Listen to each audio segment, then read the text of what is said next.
Okay. Hello, everyone. My name is Will Vanti. I'm the Science and Engineering Librarian. And today I will tell you a little bit about the library's services and offerings in an age of remote work. What's really great for us is that I'd say, to throw a fake number on something, I'd say 80 to 90% of the things you will need, especially at the undergrad level, are available online in the sciences, which is great for us.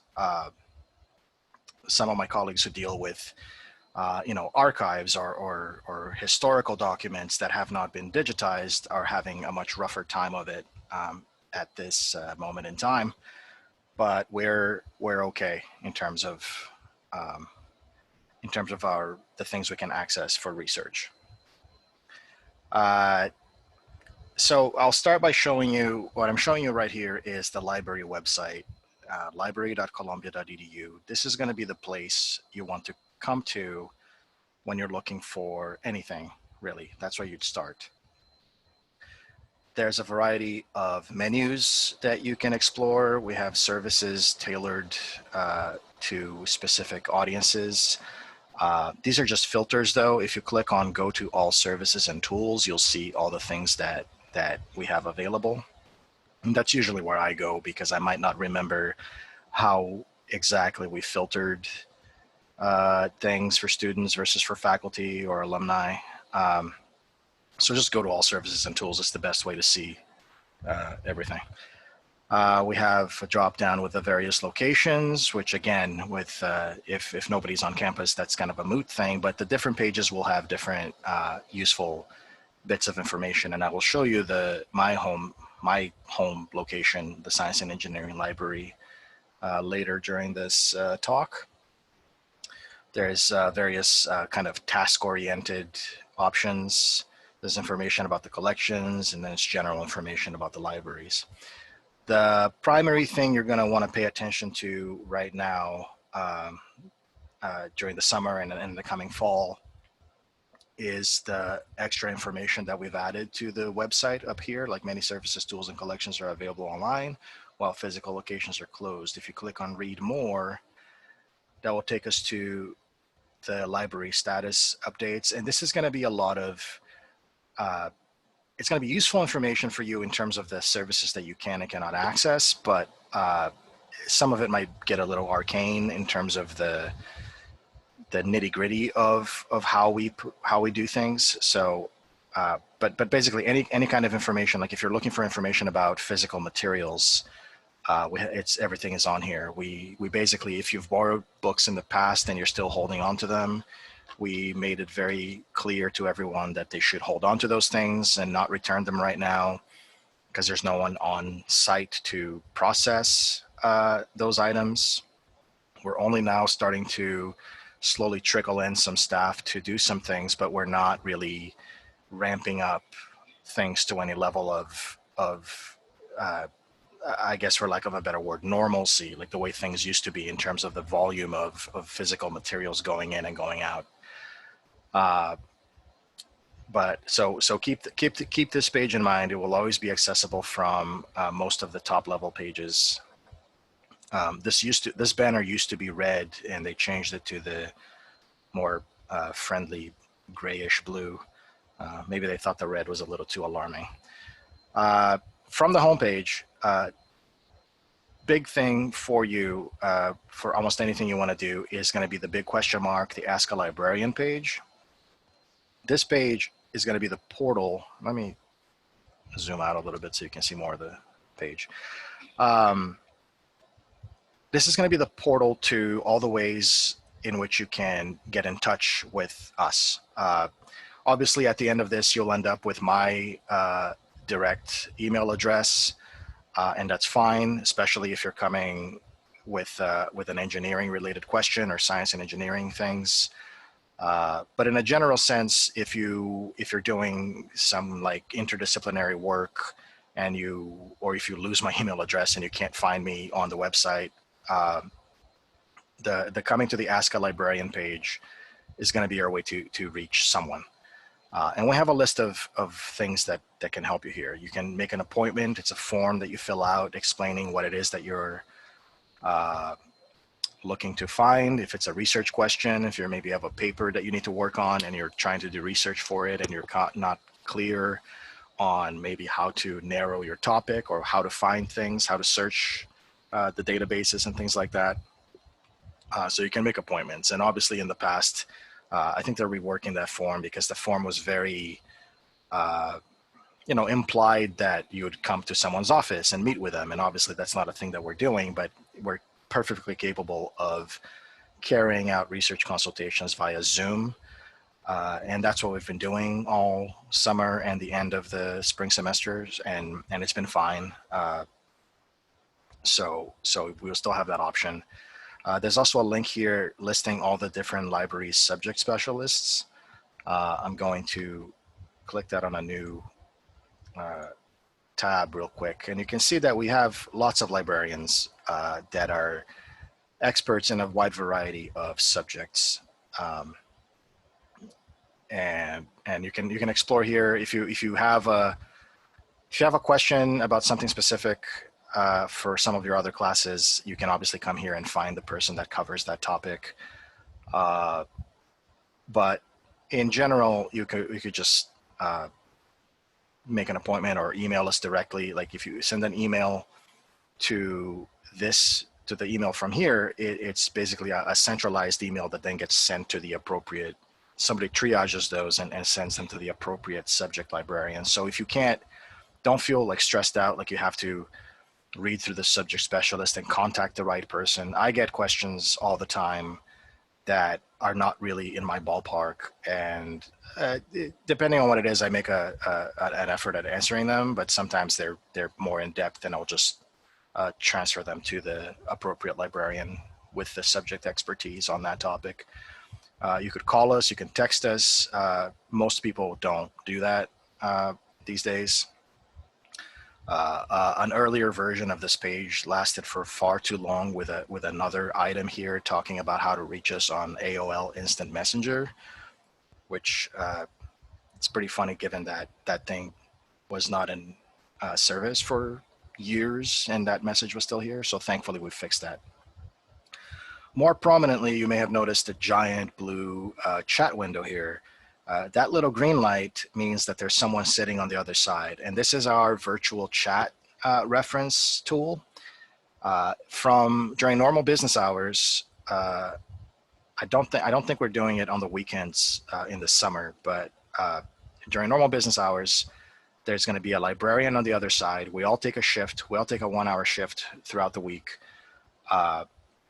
And if you have any questions, if you're trying to, it can be quick things or it can be more in-depth questions. The issue is that with a virtual chat environment, there's a limitation to how much in-depth exchange of information we can really do.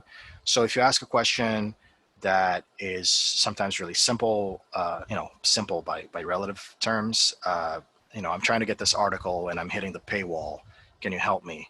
And usually it's a matter of either the proxies aren't connected right, the way we access all our vendor information, and we can find you an alternative link, or sometimes we don't have access to whatever it is, and we can place what's called an interlibrary loan request for it, which means somebody at a different institution will scan that item and email it to us.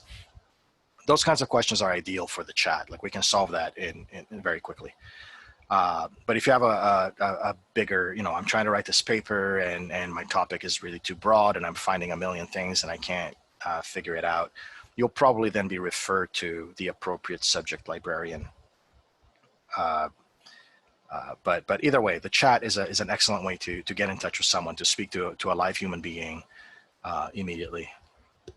And from this page, you can also see things in the bottom here, like the Take a Workshop link that lists the various workshops that we offer. We're still offering workshops.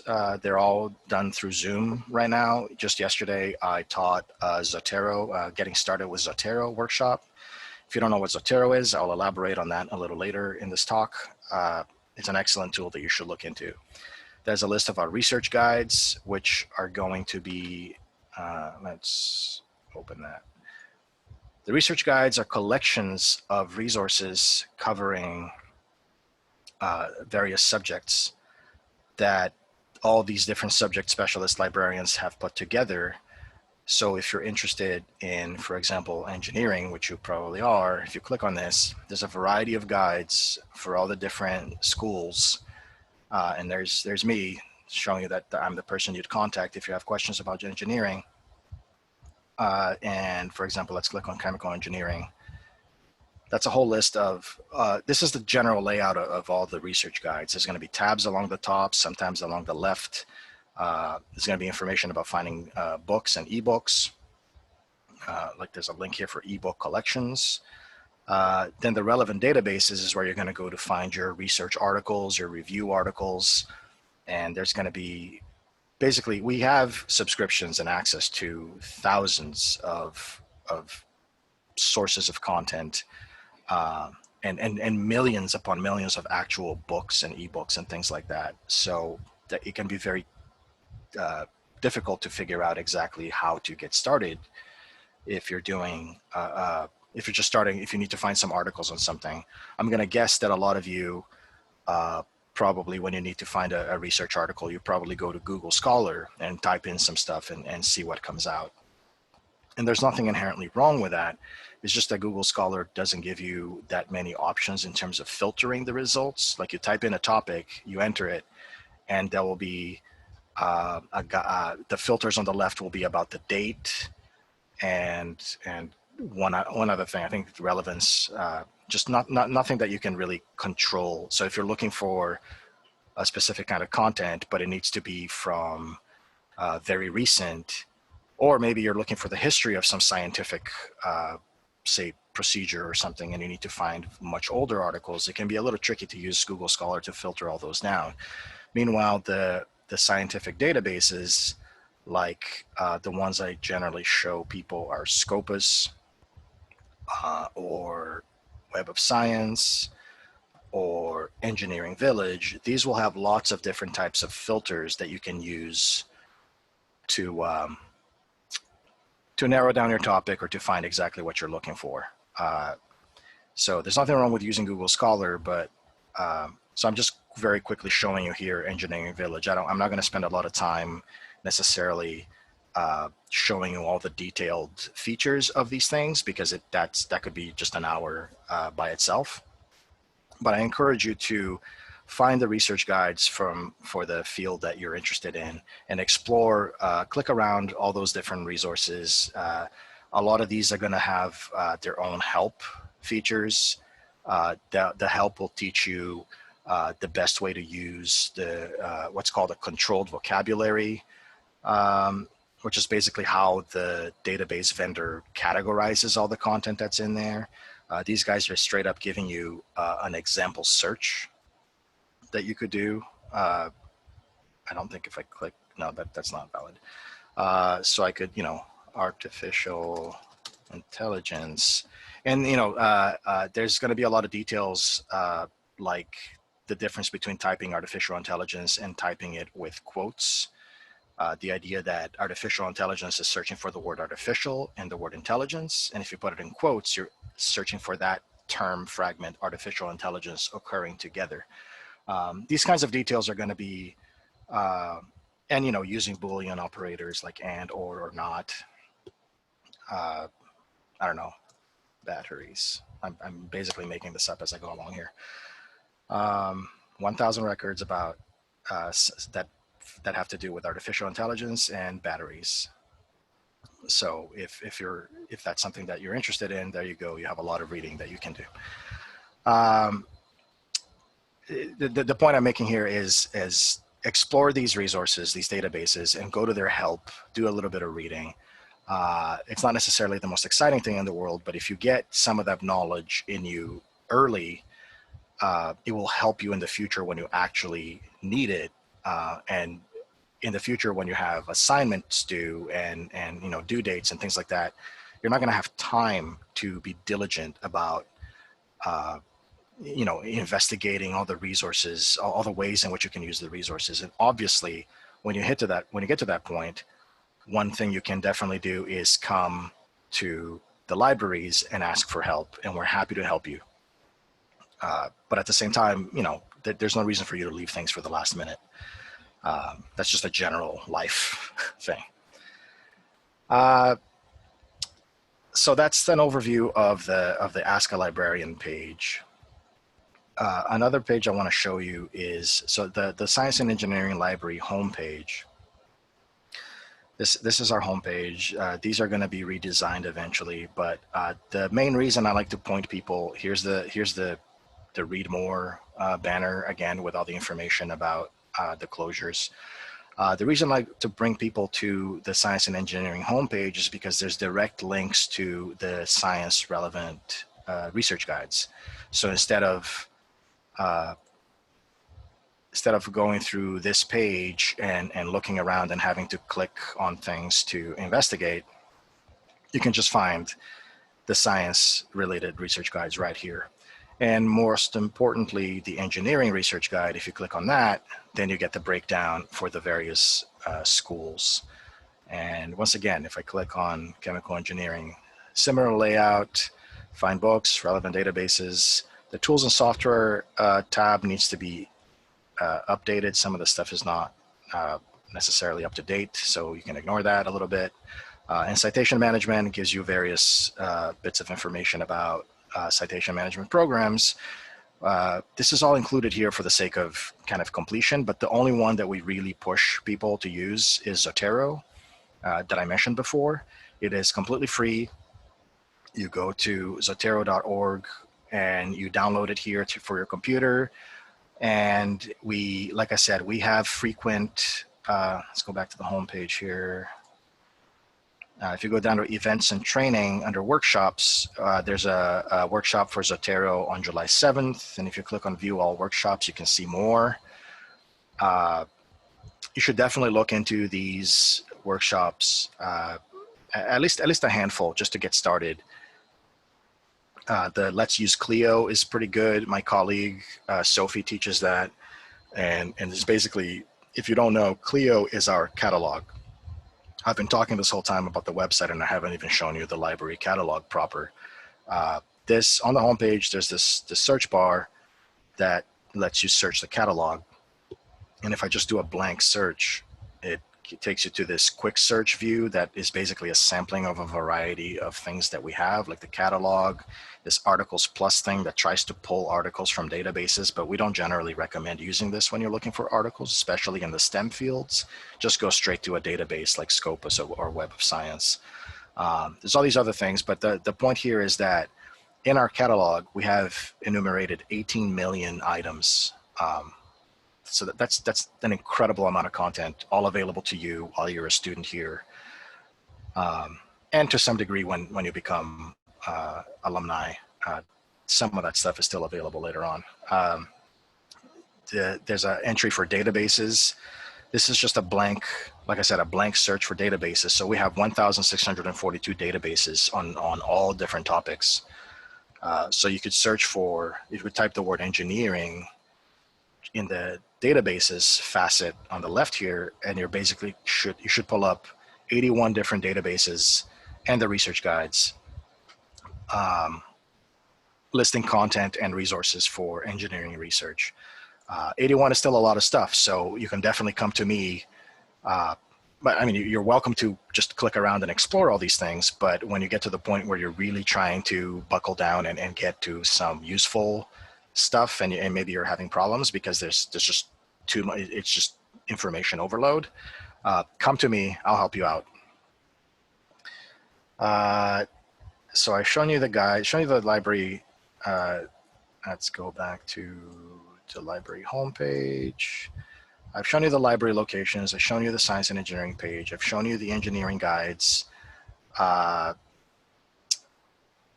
The databases I mentioned, I can show you them. I just briefly showed you Engineering Village. Scopus is another one I really enjoy. Where is it? Here it is. You know, most databases are going to have everyone trying to copy Google after a few years of giving you very simple interfaces where you just type some stuff and stuff happens, but it's important to remember that the databases are not Google. Google tries to, second guess your spelling, and half the time they're right that the thing is extremely well coded, but the idea with databases is that, and especially Clio, the catalog, if you type something spelled wrong in here, it's not going to fix it for you. So let's put an extra, let's spell engineering wrong. It says no results found. It didn't try to second guess that. So that's just something to keep in mind. All of these databases have much better ways to list the information that they contain compared to things like Google and Google Scholar, but they're a little more rigid in terms of the information that you put in. So that's just something to keep in mind. Scopus is neat because you can search for, this is all sorts of stuff I've been searching before. You can also search, so you can search for topics like, let's see, embryogenesis.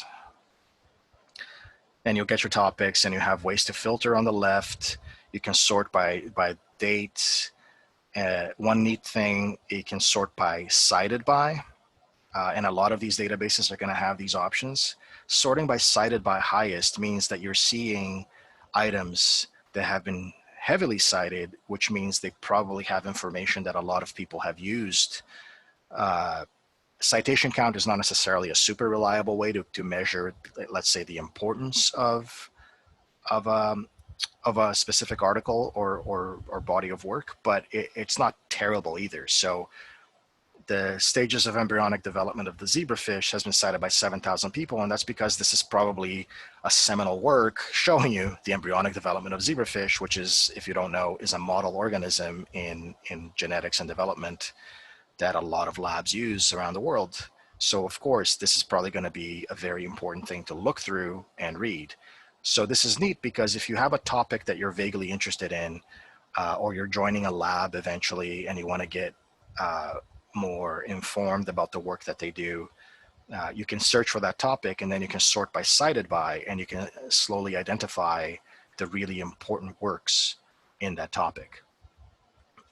Obviously, in a lab context, your PI and your colleagues in the lab would give you a bunch of references that you should read, like these are the important papers you should read, but then you can also supplement your knowledge. The idea being that we have so much stuff that if you're a self-starter and you're interested in doing things and expanding your knowledge on your own, we give you those resources. We give you the ability to do that. Let's see. So I've shown you Scopus. So another thing that's really useful, especially in the STEM fields, is going to be our ebook collection. We have lots of ebooks, and especially now more than ever. So all of the research guides, let's try to find, I've shown you chemical, I've shown you biomedical. Let's go to mechanical engineering, relevant databases. The way I've organized these is the top section here is for ebooks and reference materials, and novel, I think that's how they pronounce it, the vendor pronounces it. I always want to stress it differently. Novel is a collection of a variety of tools for engineering and technical stuff. And while I'm not going to explore a lot of these things, like there's property searches if you're looking for, if you need a metal that has certain characteristics, you can enter the characteristics and into the property search and you can find that stuff. It's pretty neat, but I'm just going to show you the browse section really quick. And let's say you're interested in, where were we? Mechanical engineering. So there's 861 reference works for mechanical engineering, and they're all like standards books and things like that.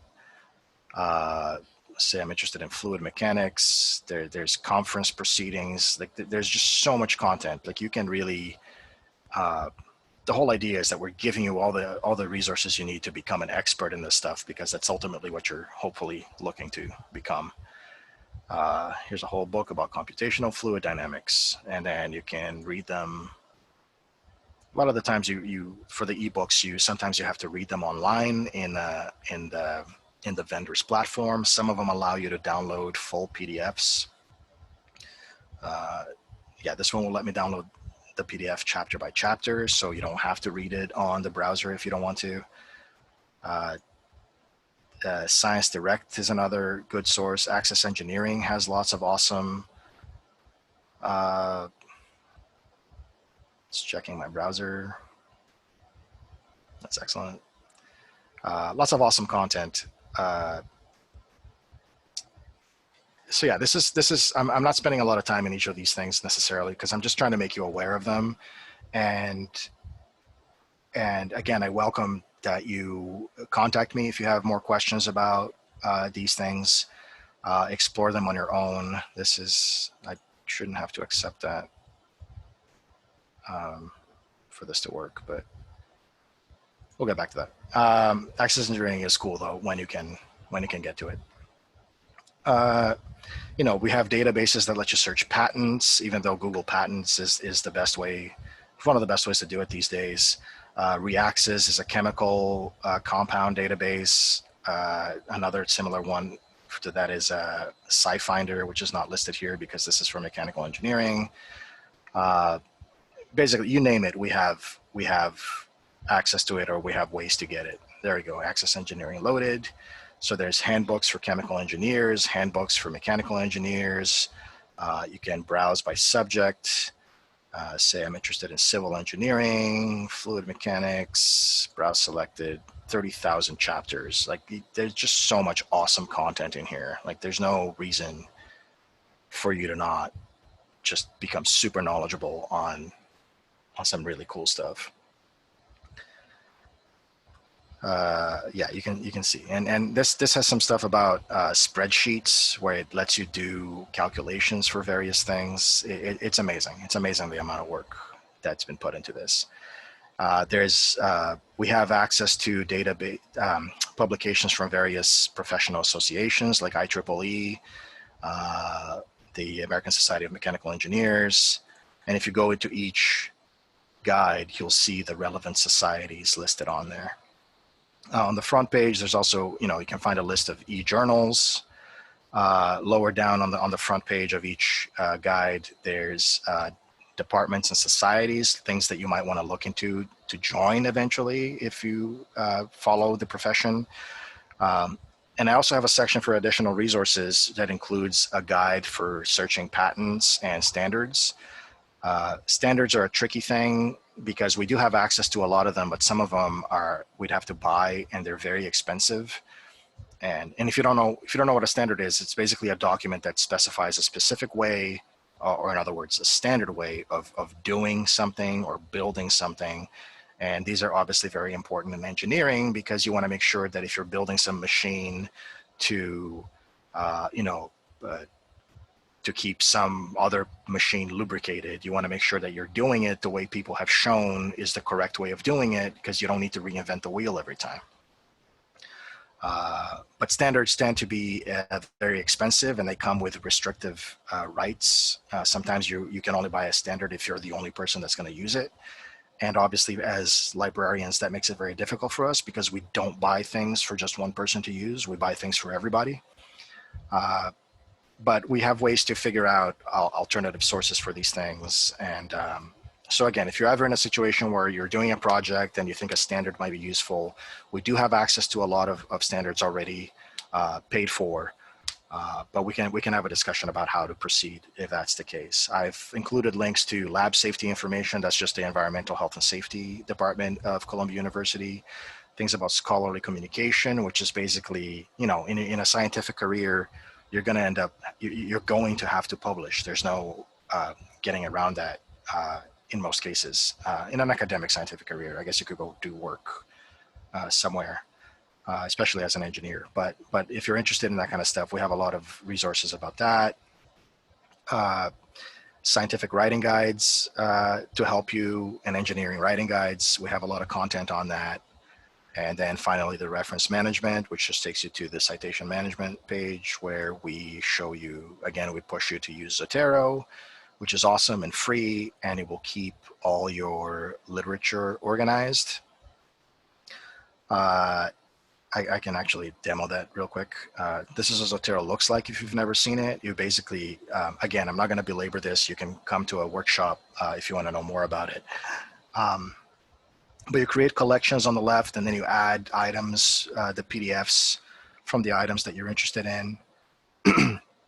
And there's the bibliographic information. You can write notes to keep all your stuff straight in your head. And then when the time comes to, say, write a paper, you can type a sentence, and you have to cite your statements, obviously, as good academic practice. You choose the citation style. You add the item that you want to cite. You do another citation, and you can see that it's automatically adding them. And then when you're finished writing your document and it's time to write the references, normally you might do that by hand, and that is really boring and annoying. Or you can click with Zotero, you can click on the one button and your citations get filled in, and your job's done. I mean, obviously you should still read over it to make sure everything is correct, but in a general sense, that makes life really easy. So we strongly recommend, especially at the undergrad level, if you're just getting started, definitely look into Zotero. You're going to be doing a lot of reading. You could organize folders by maybe each of your classes, and things like that. And you could have space to write notes. You could export the notes later to a different document should you wish to. It's just a really useful tool to help keep everything together. And trust me, as an old person who had to do this all on paper back in the day, like this, if I had Zotero back in my day, it just would have transformed my academic life. That is, let's go back to the homepage. That is largely a brief, quick overview of a lot of the stuff that we do. I didn't show you the services. So if you go to the all services and tools, you can see all sorts of things we have available. The citation management page, course reserves is where your instructors are going to put content that they want you to read for your classes. Sometimes they'll tell you that you need to buy a textbook, but sometimes they put a textbook on reserves. Obviously, in the context of the fall, and I still don't have any clear information about how classes are going to work out. So normally course reserves are physical textbooks that live in each library location, and you have to go there and borrow them. We're going to do our best, regardless of what happens in the fall, we're going to do our best to get a lot of that content electronically, so nobody has to be anywhere to access it. Unfortunately, some textbook vendors don't make their textbooks available electronically for whatever reason. So, but we'll figure that out on a case-by-case basis. But you can get your course reserve listings from your CourseWorks page generally, or if you're just at the library site, you can click here. There's various other, so many different kinds of services and information you can find. Well, again, hours are moot right now, but the library workshops. We have access to LinkedIn Learning, which is formerly lynda.com. You have access to that with your uni. Tons of courses on learning. You can learn software, you can learn business concepts if that's the direction you're leaning in. There's just so much. The research guides are here. The subject specialists, things about using other libraries. Like we generally have access to other New York area libraries. Obviously right now that's less useful. We have a writing center. So there's a ton of content, and I encourage you to spend some time looking through the services and tools and clicking around and learning about this stuff. Finally, I'll just point out that, so like I said, this is a whirlwind tour of everything that we have, and I probably could have spent a lot more time in each individual bit of this. But I have a bit.ly link that I'm going to misspell. Hang on. There we go. This is an online handout that I've created.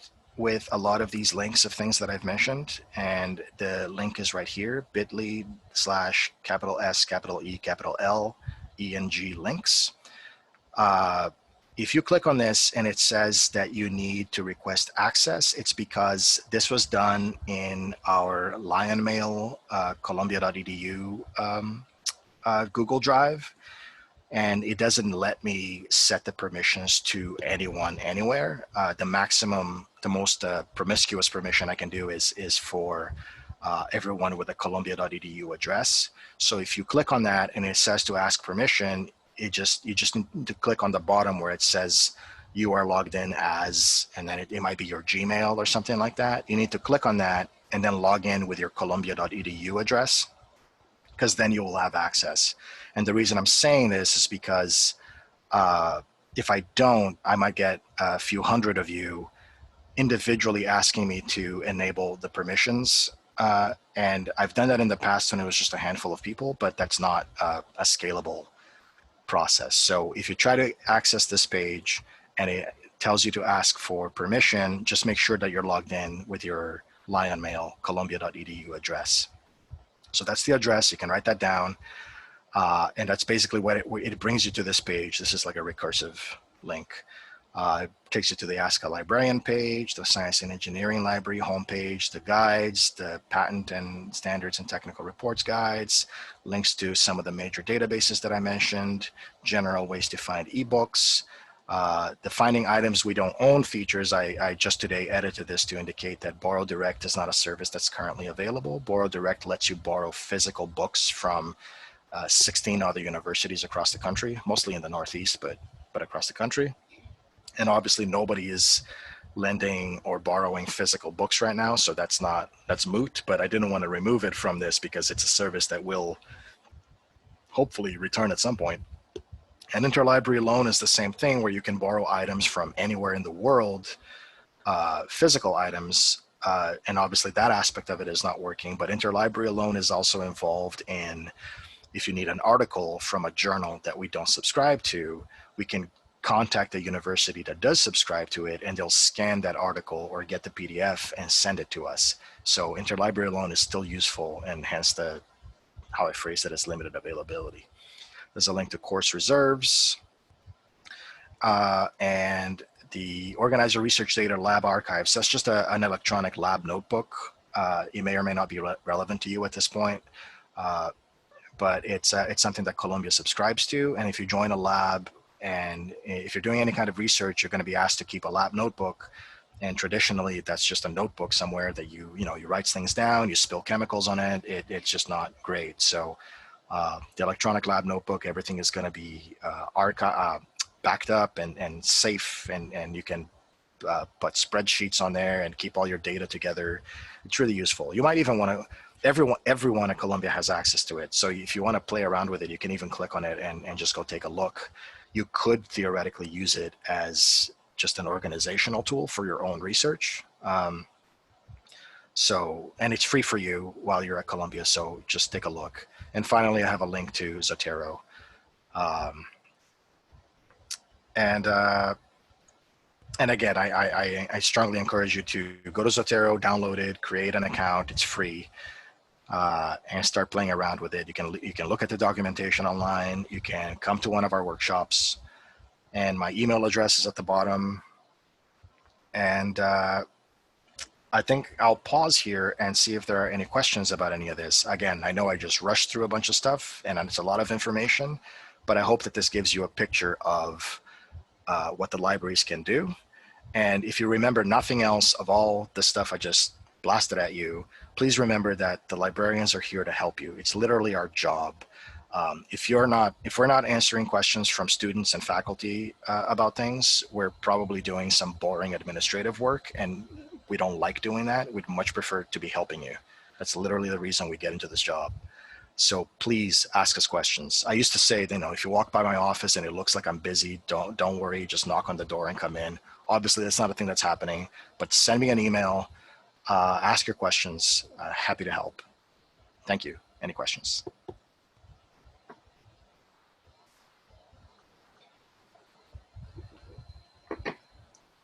I don't see any questions yet, but kind of to get started, you mentioned briefly how there are workshops that are offered through the CU Library network. Are there any you would recommend for our students, whether it pertains to science and engineering specifically, or for newer student researchers, for them Um, to learn some of those skills? let's see. The Clio one is probably going to be good. It's going to go over a lot of details about the catalog searching. Uh, Generally, I would say that for science and engineering students, the catalog is slightly less important in a sense because so much of the content that we traffic in is through research articles that you're going to be using the databases instead to find. But for example, all of the ebooks that we have are listed in the catalog, and there's a lot of science ebooks. So you might want to spend some time learning about Clio just to explore. Uh, let's go to a different page here, just to explore like there's an ebooks section here in the filter. If I click on that and you just search for, all that's doing is searching. I mean, this is a blank search for ebooks, and it's telling you like we have 6 million ebooks. And there's all these different filters you can use to restrict your searches. So even if you're doing, if you're looking for books on scientific topics, this is something you're going to want to use. So the Clio one would be useful. The Zotero one, obviously, if you're getting started, some people just teach themselves and are into that, and that's fine, obviously. But some people would like to see something demonstrated or a little more explanation, and that's totally what this workshop is about. It's just basically introducing you to the nuts and bolts of Zotero and all the different preferences you can mess with to make this work for you. The different ways to store your PDFs. Like this is an excellent tool. Like seriously, I don't work for them. They don't pay me, but it just keeps your stuff nice and organized. Uh, let's see. The summer's a little slow. This research beginners. Let's read academic texts. This is probably more humanities oriented. But again, if it's the summer and you're not particularly busy, and these are all free, you're more than welcome to attend all of them.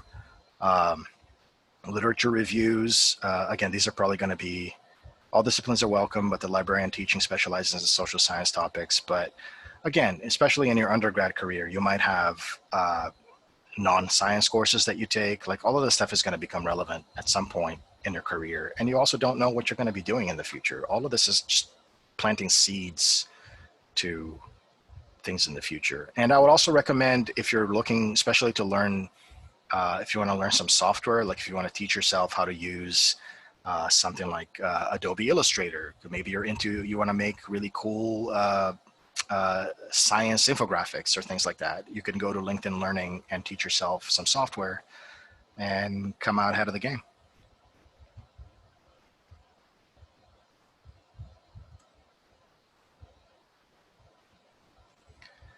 Just looking at the chat. Zotero sounds really helpful. It does sound helpful. Seriously, I cannot oversell Zotero enough.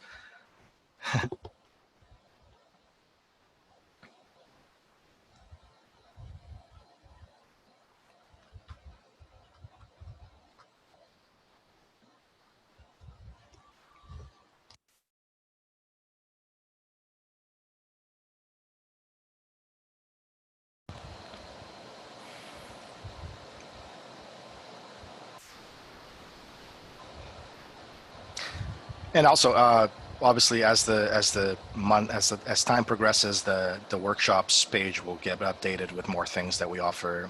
We're still, obviously, everything is still kind of unclear about how exactly what the fall is going to look like.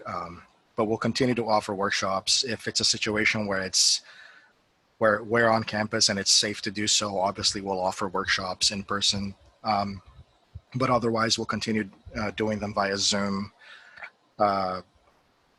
Yeah, we're just eager to put out content for you.